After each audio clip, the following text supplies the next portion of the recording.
जानिए दीपावली पर राम की जगह क्यों की जाती है गणेश और लक्ष्मी की पूजा।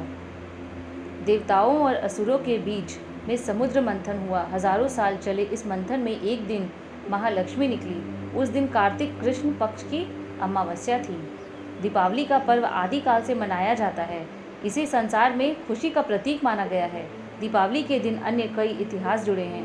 भगवान श्री कृष्ण इसी दिन शरीर मुक्त हुए थे।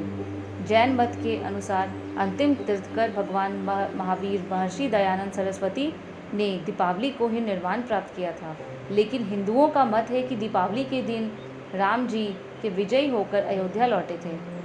उनकी खुशी में घी के दीपक जलाए गए और खुशियां मनाई गई। राम, सीता और लक्ष्मण की खुशी में दीपावली मनाई जाती है। तो इस दिन राम की पूजा क्यों नहीं की जाती? सिर्फ लक्ष्मी पुत्र गणेश, विष्णु पुत्र पत्नी लक्ष्मी, सरस्वती का ही पूजन क्यों करते हैं? आइए हम बताते हैं इस रहस्य को। युगों पुरानी बात है, जब समुद्र मंथन नहीं हुआ था, उस दौरान देवता और राक्षस के बीच आए दिन युद्ध होते रहते थे। कभी देवता राक्षसों पर भारी पड़ते थे तो कभी राक्षस। एक बार देवता राक्षसों पर भारी पड़ रहे थे, जिसके कारण राक्षस पाताल लोक में भागकर छिप गए। राक्षस जानते थे कि वे इतनी शक्तिशाली नहीं है कि देवताओं से लड़ सके। देवताओं पर महालक्ष्मी अपनी कृपा बरसा रही थी। माँ लक्ष्मी अपने 8 रूपों के साथ इंद्रलोक में थी, जिसके कारण देवताओं में अहंकार भरा हुआ था। एक दिन दुर्वासा ऋषि समामन की माला पहनकर स्वर्ग की तरफ जा रहे थे। रास्ते में इंद्र अपने ऐरावत हाथी के साथ आते हुए दिखाई दिए। इंद्र को देखकर ऋषि प्रसन्न हुए और गले की माला उतारकर इंद्र की ओर फेंकी, लेकिन इंद्र मस्त थे। उन्होंने ऋषि को प्रणाम तो किया, लेकिन माला नहीं संभाल पाए और वह ऐरावत के सिर में डल गई। हाथी को अपने सिर में कुछ होने का अनुभव हुआ और उसने तुरंत ही सिर हिला दिया, जिससे माला जमीन पर गिर गई और अपने पैरों से कुचल गई। यह देखकर वे क्रोधित हुए। दुर्वासा ने इंद्र को शाप देते हुए कहा कि जिस अहंकार में हो वह तेरे पास से तुरंत पाताल लोक चली जाएगी।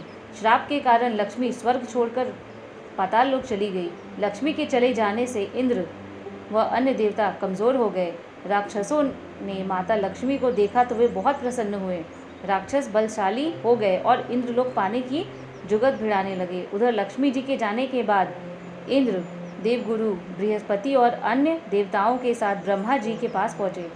ब्रह्मा जी ने लक्ष्मी को वापस बुलाने के लिए समुद्र मंथन की युक्ति बनाई। देवताओं और असुरों के बीच में समुद्र मंथन हुआ। हजारों साल चले इस मंथन में एक दिन महालक्ष्मी निकली। उस दिन कार्तिक कृष्ण पक्ष की अमावस्या थी। लक्ष्मी को पाकर देवता एक बार फिर से बलशाली हो गए। माता लक्ष्मी का समुद्र मंथन से आगमन हुआ। सभी देवता हाथ जोड़कर आराधना कर रहे थे। भगवान विष्णु भी उनकी आराधना कर रहे थे। इसी कारण कार्तिक अमावस्या के दिन महालक्ष्मी की पूजा की जाती है, साथ ही रोशनी की जाती है।